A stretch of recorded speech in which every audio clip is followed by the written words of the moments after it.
Friends, welcome to my YouTube channel the commerce click.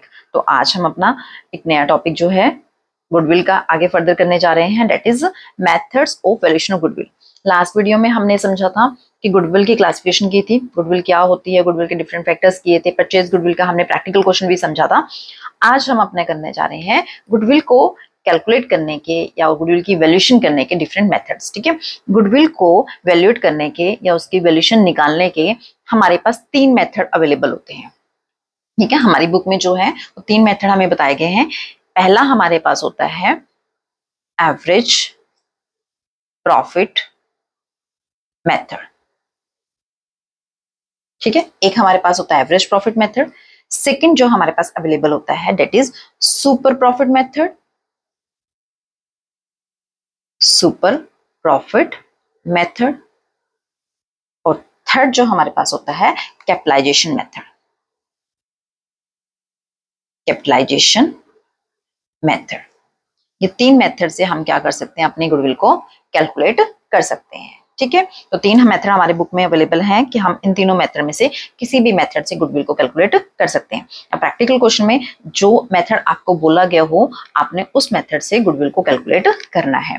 तो आज का जो हमारा टॉपिक रहेगा वो क्या रहेगा, एवरेज प्रॉफिट मेथड। आज हम समझेंगे अपने इस वीडियो के अंदर कि एवरेज प्रॉफिट मेथड क्या होता है, कैसे इसको यूज करना है और कैसे इस मेथड के अंदर जो है हम गुडविल को कैलकुलेट करते हैं। ठीक है, एवरेज प्रॉफिट मेथड, इसमें जो गुडविल निकालने का फॉर्मूला है पहले वो हम लिखते हैं। ठीक है, गुडविल का जो फॉर्मूला होता है इसमें हमने क्या करना होता है, एवरेज प्रॉफिट लेने होते हैं। एवरेज प्रॉफिट, इसको हम मल्टीप्लाई करते हैं नंबर ऑफ ईयर्स परचेज से, number of years of purchase. ठीक है, नंबर ऑफ ईयर परचेज से हमने क्या करना होता है, इसको एवरेज प्रॉफिट को मल्टीप्लाई करना होता है। अब number of year purchase calculation करने की जरूरत नहीं होती, ये बच्चों आपको प्रैक्टिकल क्वेश्चन जब भी आएगा उसके अंदर गिवन होगा। 2 ईयर, 3 ईयर, 4 ईयर, कुछ भी है वो क्वेश्चन के अंदर आपको बताएंगे कि 2 ईयर 2 ईयर्स है नंबर ऑफ परचेज या नंबर ऑफ ईयर परचेज 5 है, 4 है। तो इसके लिए आपको टेंशन लेने की जरूरत नहीं है, आपके क्वेश्चन में गिवन होगा। एवरेज प्रॉफिट हमने कैलकुलेट करने हैं। एवरेज प्रॉफिट का फॉर्मूला क्या होता है आपको पता है, एवरेज किसी भी चीज का निकालना हो, छोटी क्लासेस में आप पढ़ के आए हो। ठीक है, तो एवरेज प्रॉफिट क्या निकालने हैं का फॉर्मूला, टोटल प्रॉफिट्स जितने भी सालों के दिए होंगे। ठीक है, टोटल प्रॉफिट्स, जैसे मान लीजिए क्वेश्चन में आपको 5 इयर्स के प्रॉफिट्स दिए हुए हैं तो आपने 5 ईयर के प्रॉफिट को प्लस करना है, दैट इज टोटल प्रॉफिट्स। और नंबर ऑफ ईयर्स कि जितने सालों का आपने प्रॉफिट ऊपर ऐड किया उतने आ जाएगा। अगर आपको 5 इयर्स का प्रॉफिट दिया गया है तो 5 ईयर के प्रॉफिट को टोटल कीजिए और डिवाइड बाय 5 कीजिए, तो आपके पास क्या आ जाएगा, एवरेज प्रॉफिट। अब उस एवरेज प्रॉफिट को क्वेश्चन के अंदर जो नंबर ऑफ ईयर परचेज होगा, ये जरूरी नहीं है कि यही हो, ये अलग होगा, गिवन होगा 2 ईयर, 3 ईयर, 4 ईयर, तो आपने उससे एवरेज प्रॉफिट को मल्टीप्लाई कर देना है, तो हमारी क्या निकल जाएगी, गुडविल कैलकुलेट हो जाएगी। क्लियर है कि हमने क्या करना है, एवरेज प्रॉफिट मेथड का फॉर्मूला आपको आई थिंक याद हो गया होगा, average profit multiply number of year purchase. Number of year purchase question में दिया होता है। एवरेज प्रॉफिट हमेशा एवरेज कैसे निकालते हैं, टोटल ऊपर लेते हैं, नंबर जितने का एडिशन होता है उसको डिवाइड कर देते हैं। टोटल प्रॉफिट 3 सालों के तो 3 सालों के प्लस कर लीजिए, 4 के आपको क्वेश्चन में गिवन है तो 4 के कर लीजिए, जितने भी क्वेश्चन में आपको बोला गया है उतने टोटल प्रॉफिट कीजिए। नंबर ऑफ ईयर्स जितने सालों के आपने प्रॉफिट ऐड किए हैं उतने नंबर से आपने क्या करना है, डिवाइड कर देना है, तो ये आपका एवरेज प्रॉफिट कैलकुलेट हो गया। बहुत इजी है, क्लियर है, बट इसमें कुछ बातें ध्यान रखने वाली है, वो ध्यान रखना बच्चों। ठीक है, एबनॉर्मल प्रॉफिट, एबनॉर्मल प्रॉफिट या लॉस जो होते हैं वो कई बार क्वेश्चन में गिवन होते हैं। एबनॉर्मल प्रॉफिट क्या होते हैं, एबनॉर्मल गेन के वो बोल सकते हैं, एबनॉर्मल प्रॉफिट भी बोल सकते हैं, जो आपके नॉर्मल नहीं है, मतलब जो आपको हर साल नहीं होंगे। मान लीजिए किसी साल वो कह रहे हैं कि आपने कोई असेट्स बेची और उसका आपको क्या हुआ, बेनिफिट हो गया, प्रॉफिट हो गया असेट्स को सेल करने पे। अब हर साल तो वो असेट्स बेची नहीं जाएगी ना, हर साल तो आपको असेट्स बेच के प्रॉफिट नहीं होगा ना। तो अगर किसी साल के प्रॉफिट में आपने अपने एबनॉर्मल प्रॉफिट को ऐड किया हुआ है तो आप अपना ये टोटल प्रॉफिट यहाँ कैलकुलेट करने के लिए उस एबनॉर्मल प्रॉफिट को क्या कीजिए, माइनस कीजिए। क्लियर है, क्योंकि आपने किसी साल में अगर एबनॉर्मल गेन को प्लस किया हुआ है तो वो आगे फ्यूचर में नहीं होगा। अगर हम उसी को ऐड के साथ ही ले लेंगे तो वो हमारे फ्यूचर की जो एक्सपेक्टेंसी है प्रॉफिट की वो गलत शो हो जाएगी। इसलिए हमने उसको सही करने के लिए अगर किसी साल के प्रॉफिट के अंदर एबनॉर्मल प्रॉफिट ऐड किए हुए हैं तो हम उसको क्या करते हैं, लेस करते हैं, ताकि हम अपने नॉर्मल प्रॉफिट तक पहुंच जाए। ठीक है। इसी तरीके से आपको क्वेश्चन के अंदर एबनॉर्मल लॉस भी हो सकता है कि किसी साल के अंदर हमें प्रॉफिट दिया हुआ है और उसमें हमें बोल दिया जाएगा कि इस साल में हमें इतना लॉस होता है। जैसे लॉस बाय फायर हो गया, अब हर साल तो फायर से लॉस नहीं होगा ना, लॉस बाय थेफ्ट हो गया, या आपने कोई फिक्स एसेट सेल करी है, उस सेल से आपको लॉस हुआ है। तो कुछ ऐसे लॉस जो क्या है आपके अनएक्सपेक्टेड है, एबनॉर्मल है, मतलब एक साल में हो गए ठीक है, पर जरूरी नहीं कि हर साल होंगे। तो ऐसे क्या होगा, जिस साल में लॉस होगा आपने वहां से माइनस कर रखा होगा ये लॉस, पर हर साल तो नहीं होगा ना ये लॉस, इसलिए इस लॉस को वापस क्या करना है, ऐड बैक करना है। क्लियर है। अगर एबनॉर्मल प्रॉफिट किसी साल के प्रॉफिट में ऐड हुआ है तो आपने वो माइनस करना है, और एबनॉर्मल लॉस किसी साल में अगर आपको दिखाया गया तो आपने वहां से लेस कर रखा होगा, आपने दोबारा क्या करना है, इस लॉस को जाकर वापस बैक ऐड कर देना है, ताकि आपके नॉर्मल प्रॉफिट तक हम पहुंच सके, और उसी प्रॉफिट्स को हमने जो लेना है फिर यहाँ पर टोटल प्रॉफिट के लिए कैलकुलेशन में लेना है। आई थिंक क्लियर है दोनों पॉइंट्स, एबनॉर्मल प्रॉफिट और एबनॉर्मल लॉस। एबनॉर्मल प्रॉफिट्स जो किसी साल में प्रॉफिट आपने एबनॉर्मल ऐड किया हुआ है तो वो लेस कर दीजिए, एबनॉर्मल लॉस अगर लेस किया हुआ है किसी साल के प्रॉफिट्स के अंदर तो हमने उसको क्या कर देना है, ऐड बैक कर देना है। आई थिंक क्लियर है। ये एवरेज प्रॉफिट का फॉर्मूला क्या होता है, कैसे कैलकुलेट करना है, और कौन सी हमने बातें ध्यान रखनी है वो हमने बातें समझ ली है। तो चलिए करते हैं अपना स्टार्ट प्रैक्टिकल क्वेश्चन कि कैसे हमने गुडविल को जो है कैलकुलेट करना है एवरेज प्रॉफिट मेथड से। रीड कीजिए question. Calculate goodwill of the firm on the basis of 3 years purchase of the average profit of last 5 years। क्या बोला गया है, गुडविल कैलकुलेट करनी है फर्म की कौन से बेसिस पर, 3 years परचेज। ये आपके बच्चे नंबर ऑफ ईयर परचेज है, जो मैंने अभी आपको बताया था ना कि number of year purchase question में गिवन होते हैं, तो कितना है ये 3, यानी कि आपकी जो गुडविल का फॉर्मूला था average profit multiply number of year purchase, तो नंबर ऑफ ईयर परचेज कितना है, 3 है। एवरेज प्रॉफिट बेस पर आपने निकालना है, कितने एवरेज प्रॉफिट लेने हैं, लास्ट 5 years के, पिछले 5 सालों के आपने एवरेज प्रॉफिट लेने हैं। तो एवरेज प्रॉफिट कैसे निकलेंगे, टोटल कीजिए 5 साल के जो ईयर्स के प्रॉफिट आपको गिवन और डिवाइड बाय 5 कर दीजिए, तो आपके एवरेज प्रॉफिट आ जाएंगे। प्रॉफिट्स ऑफ लास्ट 5 years, पिछले 5 सालों के प्रॉफिट हमारे पास गिवन है। 2013-14 का 4 लाख है, 14-15 का जो प्रॉफिट है वो 5 लाख रुपीज है, 15-16 का जो ब्रैकेट का मतलब होता है बच्चों ये लॉस है, ठीक है, बिना ब्रैकेट के जो होता है वो आपको प्रॉफिट होता है, और जो आपके ब्रैकेट के अंदर आइटम है या नेगेटिव है मींस ये क्या है, आपका लॉस है। 2016-17 में फिर प्रॉफिट आपको 1,50,000 रुपीज के, और 17-18 के अंदर फिर प्रॉफिट हुए हैं कितने, 2,50,000 रुपीज के। तो ये पिछले 5 सालों के हमें प्रॉफिट या लॉस जो भी हुआ है वो हमें बता दिया गया है। एडिशनल इन्फॉर्मेशन में हमें बताया गया है ऑन 1 जनवरी 2016 की 1 जनवरी 2016 को a fire broke out which resulted into a loss of goods of ₹3 lakh. कि एक फायर ब्रेकआउट हो गई थी, यानी कि आग लग गई थी फर्म के अंदर और गुड्स का नुकसान हुआ था कितने का, 3 लाख रुपीस का। A claim of ₹70,000 was received from the insurance company, और इंश्योरेंस कंपनी से हमें 70,000 रुपीस का क्लेम मिल गया था। अब ये वाला जो आपने ये होगी ट्रीटमेंट कौन से साल में, ऐसा नहीं है बच्चों कि टोटल कीजिए उसमें से कर दीजिए, जिस साल के प्रॉफिट में ये चेंजेस किए हैं उसी साल में आपने इसको ठीक करना है। तो 1 जनवरी 2016 है वो कौन से साल में आया होगा, 1 अप्रैल 2015 से लेके 31 मार्च 2016 का जो फाइनेंशियल ईयर होगा, यानी कि 15-16 का जो फाइनेंशियल ईयर होगा उसमें ये ट्रीटमेंट होगा। तो 15-16 का ट्रीटमेंट यानी कि इसमें, तो ये जो हम ट्रीटमेंट करेंगे वो किस में करेंगे, 60,000 के लॉस में करेंगे। अब ये तो पता लग गया कि कौन से ईयर में हमने करना है। अब करना क्या, हमने क्या किया होगा बच्चों, 3 लाख का हमें लॉस हुआ आग से, उसमें से 70,000 हमें इंश्योरेंस कंपनी से मिल गया, तो हमने अपने प्रॉफिट एंड लॉस अकाउंट में यानी कि कितना दिखाया होगा, 2,30,000 का लॉस दिखाया होगा। ये बात समझ में आई है। हमने क्या किया होगा, 3 लाख का हमें लॉस हुआ था फायर से, पर हमें बताया गया कि 70,000 हमें इंश्योरेंस कंपनी से मिल गया था, तो हम तो एक्चुअल लॉस दिखाते हैं जितना हमें हुआ है, तो कितना लॉस हुआ है हमें यहाँ पर 2,30,000 का। तो ये 2,30,000 रुपीज हमने क्या कर रखा होगा, अपने प्रॉफिट में वहां पर लेस कर रखा होगा, ठीक है। तो अब हम क्या कर देंगे, ये एबनॉर्मल लॉस है हमारा, क्योंकि हर साल तो फायर नहीं लगेगी ना, तो इस एबनॉर्मल लॉस को क्या करना होता है, एड बैक करना होता है। तो इस अपने 60,000 के नेट लॉस में हम अपना 2,30,000 का जो एबनॉर्मल लॉस है वो क्या करेंगे, प्लस कर देंगे। क्लियर है। इसकी ट्रीटमेंट हमने क्या करनी है, during the year ended 31 March 2018, this one यहाँ पर the firm received an unexpected tax refund of ₹80,000। इस वाले में हमें 80,000 का अनएक्सपेक्टेड टैक्स रिफंड रिसीव्ड हुआ है। ये हमारा एबनॉर्मल प्रॉफिट है, हर साल तो हमें अब टैक्स रिफंड नहीं होगा ना 80,000 रुपीज का। तो ये जो हमारा एबनॉर्मल प्रॉफिट हमने ऐड करा हुआ है अपना 80,000 रुपीज का, ये हम क्या करेंगे, लेस कर देंगे। कौन से प्रॉफिट, 31 मार्च 2018, दैट इज इसमें से हम अपना ये 80,000 का एबनॉर्मल प्रॉफिट जो है वो क्या करेंगे, माइनस करेंगे। क्लियर है? दोनों ट्रीटमेंट समझ आ गई। ये एबनॉर्मल लॉस था, ये कौन से ईयर में गया है? 15-16 वाले में गया है, इस वाले में। तो इसमें हमने वहां पर क्या दिखाया होगा? 2,30,000 का लॉस दिखा रखा होगा। ये एबनॉर्मल लॉस है 2,30,000 का, तो ये क्या करना है? ऐड बैक करना है। 80,000 का हमारा एबनॉर्मल प्रॉफिट है, एबनॉर्मल गेन है, ये हमने प्लस कर रखा है उस साल के प्रॉफिट में, ये हम क्या करेंगे? अपना लेस कर देंगे। तो ट्रीटमेंट क्लियर हुआ कि हमने कैसे किसको ट्रीट करना है। तो चलिए स्टार्ट करते हैं। सबसे पहले हमें क्या चाहिए? गुडविल को कैलकुलेट करने के लिए हमें एवरेज प्रॉफिट, और एवरेज प्रॉफिट के लिए हमें क्या चाहिए? Total profit. ठीक है, तो सॉल्यूशन स्टार्ट करते हैं अपना। सबसे पहले क्या चाहिए? हमें 5 सालों के टोटल प्रॉफिट चाहिए। Total profits for last 5 years. पिछले 5 सालों के हमें क्या चाहिए? प्रॉफिट चाहिए। तो हर साल का देखते हैं। 2013-14 का जो प्रॉफिट है 4 लाख, ये तो पूरा आ जाएगा 4 लाख रुपीस। ठीक है, उसके बाद 13-14 के बाद 14-15, इसमें भी कोई चेंज नहीं हमने किया, तो 5 लाख का 5 लाख आ जाएगा। उसके बाद हमारा 15-16 का, इसमें चेंज हमने किया था। ये 60,000 का क्या था? लॉस था ना, ये माइनस का था, माइनस का ₹60,000 चल रहा था, और उसमें हमने क्या किया था? 2,30,000 का एबनॉर्मल लॉस था, वो हमने क्या करना है? ऐड बैक करना है 2,30,000 का। तो जब माइनस के 60,000 प्लस के 2,30,000, तो कितना बच गया? ये प्लस का 1,70,000।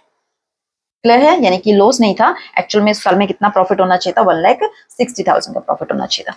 नेक्स्ट 16-17 में 1,50,000, 2,16-17 में कितना है? 1,50,000 रुपीज, तो ये पूरा आ जाएगा 1,50,000 रुपीज, इसमें कोई चेंज नहीं था। उसके बाद लास्ट ईयर में 2017-18 में, इसमें चेंज हमने किया था। 2017-18 में जो प्रॉफिट हमारे पास गिवन है 2,50,000 रुपीज का, इसमें हमें अनएक्सपेक्टेड टैक्स रिफंड मिला था 80,000 का, वो एबनॉर्मल प्रॉफिट था, वो माइनस कर देंगे हम अपना 80,000 रुपीज। तो जब इसमें से माइनस करेंगे इट विल कम 1,70,000। ठीक है, अब इन सबका टोटल कर लीजिए। जब हम पूरा प्रॉफिट का टोटलिंग करेंगे 5 सालों का, इट विल कम 13,90,000। ठीक है, ये हमारा क्या आ गया? टोटल प्रॉफिट आ गया। अब ये हमारे पास है टोटल प्रॉफिट्स। अभी हमें क्या चाहिए? एवरेज प्रॉफिट चाहिए, तो हम यहां लिखेंगे एवरेज प्रॉफिट्स। एवरेज प्रॉफिट्स का फॉर्मूला क्या होता है? टोटल प्रॉफिट्स, ठीक है, divide by number of years, जितने सालों का है। तो टोटल प्रॉफिट्स हमारे पास है 13,90,000। इसको डिवाइड कितने से करेंगे? 5 सालों का प्रॉफिट है तो 5 से डिवाइड करेंगे, तो ये हमारे पास एवरेज जो कैलकुलेट होकर आएगा 2,78,000 रुपीज। क्लियर? ये क्या आ गया हमारे पास? Average profit. अब गुडविल का अपना फॉर्मूला लगाएंगे। गुडविल का formula average profits multiply number of year purchase. ठीक है, एवरेज प्रॉफिट हमने अभी कैलकुलेट किए हैं ₹2,78,000।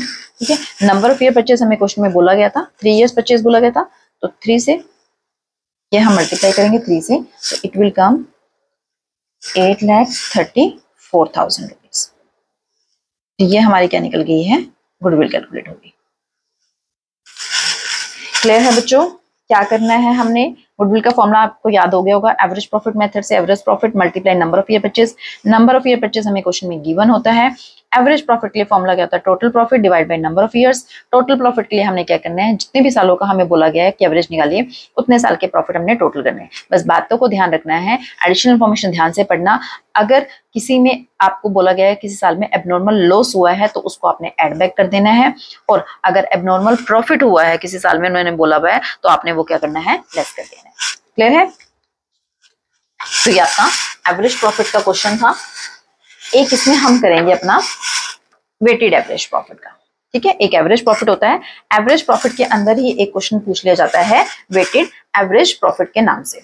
इसमें क्या होता है कि हमें कुछ वेटेज बताई होती है कि इस साल के प्रॉफिट को इतनी वेटेज है, इसको इतनी है। क्वेश्चन रीड करते हैं, फिर प्रैक्टिकल में समझते हैं कि कैसे हमने इसको ट्रीट करना है। The profits of a firm for the last 5 years were as follows. पिछले 5 सालों के एक फर्म के प्रॉफिट हमें गिवन है। 2020 के 43,000, 21 के 50,000, 52,000, 65,000 एंड 85,000। ठीक है, डिफरेंट ईयर्स के हमारे पास प्रॉफिट गिवन है। You are required to calculate the value of goodwill on the basis of 2-year purchase। देखो number of year purchase given है ना, कितना है, 2-year परचेज है ऑफ वेटेड एवरेज प्रॉफिट। अब एवरेज प्रॉफिट की जगह हमने क्या लेना है, वेटेड एवरेज, यानी कि जो गुडविल के फॉर्मूला हम यूज करते थे उसमें हम लिखते थे average profit multiply number of year purchase. अब इसमें आ जाएगा weighted average profit multiply number of year purchase. ठीक है, वेट्स हमें गिवन है 2020 का दिस वन, 21, 22 का ये, 23 का ये, 24 का दिस वन। ठीक है, तो डिफरेंट वेट्स हमारे पास गिवन है। तो चलिए स्टार्ट करते हैं। सबसे पहले इसमें हमें क्या निकालना पड़ेगा, वेटेड एवरेज प्रॉफिट निकालना पड़ेगा।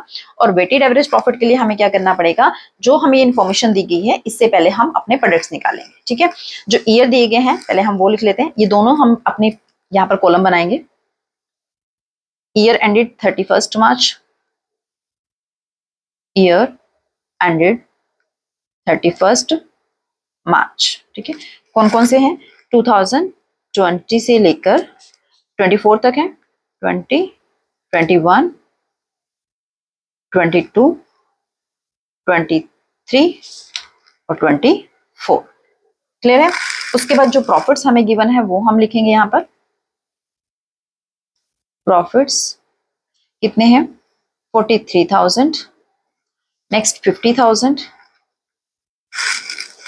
52,000, 65,000 एंड 85,000। ठीक है, ये हमारे पास प्रॉफिट्स गिवन है।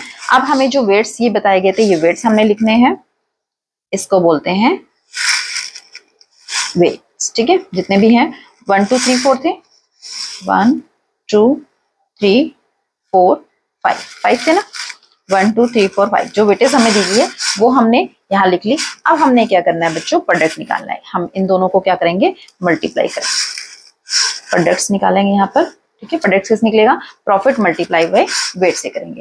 मल्टीप्लाई करते हैं, 43,000 को जो 1 से करेंगे 43,000 आएगा, 50,000 को जब 2 से करेंगे 1 लाख रुपीज। ठीक है, इसको करेंगे तो 1,56,000 रुपीज। नेक्स्ट 2,60,000 और नेक्स्ट हमारा आएगा 4,25,000। ठीक है, ये हमने क्या किया, प्रॉफिट और वेट्स को मल्टीप्लाई किया तो हमारे पास क्या निकल गया, प्रोडक्ट्स। अब इस प्रोडक्ट्स को हम टोटल करेंगे 9,84,000 रुपीज। क्लियर है, टोटल क्या हमने प्रोडक्ट्स का, और इधर से हमने क्या करना है, वेट्स को टोटल कर लेना है। ठीक है, इन सबको टोटल करेंगे तो वेट्स कितना आ जाएगा, 15 आ जाएगा। क्लियर है, क्या किया, इजी है। हमें ईयर बताया गया था, प्रॉफिट बताया गया था, वेट्स दिए गए थे क्वेश्चन के अंदर। प्रॉफिट्स और वेट्स को मल्टीप्लाई किया, प्रोडक्ट निकाला, इस प्रोडक्ट का टोटल किया और वेट्स का टोटल किया। अब हमने क्या निकालना है, वेटेड एवरेज प्रॉफिट निकालना है। क्या निकालना है, वेटेड एवरेज प्रॉफिट। ये कैसे निकलेगा, जो आपका टोटल प्रोडक्ट्स है, ठीक है, दैट इज 9,84,000, इसको डिवाइड करेंगे टोटल वेट्स से 15 से। क्लियर है, total of products divided by total weights, जब ये हम करेंगे कैलकुलेट, इट विल कम 65,600। तो ये हमारे पास क्या आ गया है, वेटेड एवरेज प्रॉफिट आ गया है। ठीक है, अब अपने गुडविल का फॉर्मूला, गुडविल में उसमें एवरेज प्रॉफिट होता था, इसमें क्या लिखना है, बस weighted average profit multiply number of year purchase. ठीक है, वेटेड एवरेज प्रॉफिट हमने अभी कैलकुलेट किया है 65,600 रुपीज का, और नंबर ऑफ ईयर परचेज हमें क्वेश्चन में गिवन थे। ठीक है, on the basis of 2 years purchase. ठीक है, तो कितना है नंबर ऑफ ईयर परचेज, 2, तो यहाँ 2 से हम मल्टीप्लाई करेंगे। जब ये हम मल्टीप्लाई करेंगे इट विल कम 1,31,200।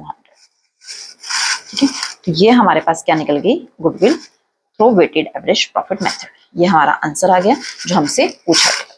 ठीक है, क्लियर है, हमने यही बताना था ना, calculate the value of goodwill on the basis of 2 year purchase of weighted average profit. तो वेटेड एवरेज प्रॉफिट में बिल्कुल इजी है, कुछ नहीं करना।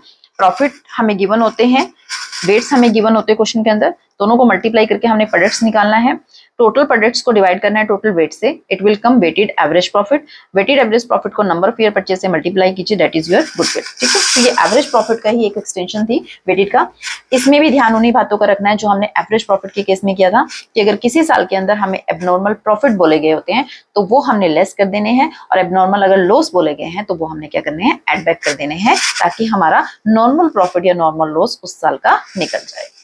तो क्लियर है, ये आज का टॉपिक था। 3 मेथड थे, 3 में से हमने सिर्फ आज कौन सा क्लियर किया है, एवरेज प्रॉफिट मेथड किया है। 2 अभी पेंडिंग है, सुपर प्रॉफिट और कैपिटलाइजेशन, वो हम अपने नेक्स्ट वीडियोस में करेंगे। तो ये हमारा एवरेज प्रॉफिट के अंदर एवरेज प्रॉफिट और उसी का एक पार्ट वेटेड एवरेज प्रॉफिट दोनों क्लियर हो गया है। तो आई होप आपको ये अच्छे से कंसेप्ट क्लियर हो गया होगा कि हमने इसमें कैसे ट्रीट करना है। तो मिलते हैं अपनी नेक्स्ट वीडियो में। Thank you so much.